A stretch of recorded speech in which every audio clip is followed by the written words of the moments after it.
На темелите на старата црква во дворот на Делчевската гимназија денеска беа поставени темелите на параклисот посветен на Свети Климент Охридски. Со ова повторно го возобновуваме делото, повторно ги возобновуваме светињите овде кои што ги имало и тука во овој свет параклис ќе доаѓаат луѓе, ќе му се молат на Бога и на Свети Климент, а посебно учениците за полесно да ја примат науката што им се предава. Владиката Иларион истакна дека со изградбата на овој параклис се исправена голема неправда нанесена со рушењето на старата црква, посветена на словенските браќа Кирил и Методи во 1961 година.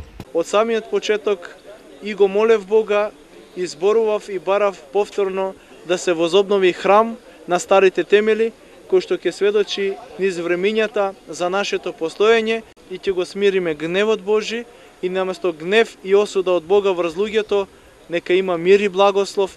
Жителите на Делчево задоволни од изградбата на параклисот. Време е да се овознови, да се обнови таа црква затоа што Свети Кирил и Методи прв пат дошле на река Брегалница да покрстуваат. Тоа е многу голема работа за Делчево, овој храм што се гради. Инаку, црквата ќе биде со големина од 7 метри на 5 метри.